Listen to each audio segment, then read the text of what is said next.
the house of the quiet earth. The decree came from the silent king of Isle.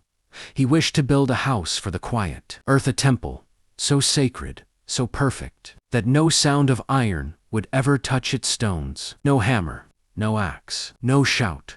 Silence was the law. Mifune led the men to the red rock quarry. They could not use axes to split the stone. Instead, they worked for days with fire and water, with wooden wedges and slow, heavy toil. The only sounds were quiet sighs and the rustle of sandals on dust. The stones were cut perfectly, smoother than river glass. Move them.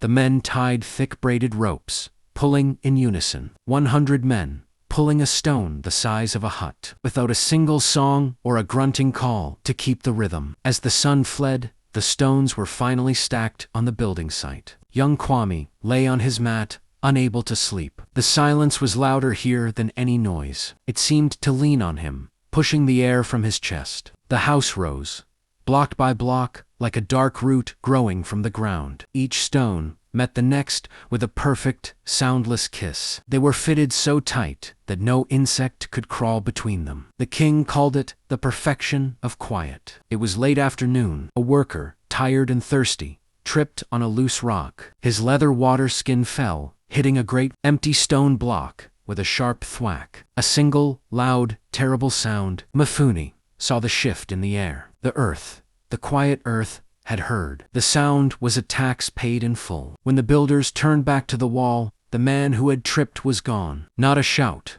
not a scuff of sand, just the heavy silence returned. That night, Kwame saw it. A shadow, thin and tall, moving without a shadow of its own. It was the earth's tax collector. It touched the place where the new stone had been set, and then it sank slowly into the solid wall. The work did not stop. Mifune, his face drawn and old before his time, lifted the final coping stone. It slid into place on the roof with a soft final shee of displaced air. The house of the quiet earth was done. The people of Isle came to marvel at the perfect, silent temple. They saw its beauty, its impossible precision, but they never spoke of the soundless months of its making, of the quiet tax paid to the earth, and the silence remained. Part 2. The Silent Sanctuary of Edisa. King Obasi did not ask for a final sacrifice. Kwame awoke in the shadow of the great door.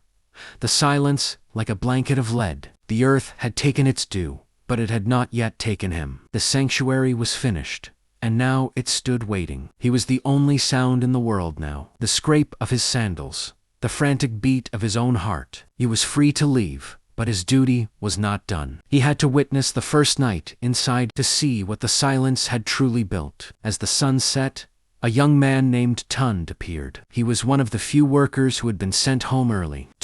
Week 4, the final push. Master Kwame, Tund whispered, his voice thin as dry straw. The king is waiting for the sign of the spirit's blessing. Kwame stepped closer to the massive door, the stone now radiating a terrible cold. Tund, the blessing is silence, he replied, his voice a low rumble that felt wrong and loud in the air. The price has been paid. Now we listen to the house. They stood guard through the night, not a guard against robbers, but against the thing that lived in the silence. Around midnight, the temperature dropped and the hair stood up on Tund's arms. Then, they heard a sound that was not a sound, a felt sound. It was the rhythm of work, the heavy, dreadful sheshish of stone grinding on stone, but inside the walls, a sound only the body could hear, deep in the chest. They're still working, Tund gasped, his face pale ash in the faint moonlight. The ones who were taken, they are moving the stones again, trying to make the fit more perfect. Kwame shook his head. They are not moving the stones, Tund.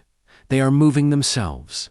He remembered the perfect fit, the unseen seams, the stone hungry for its place. The stones needed their perfect fit.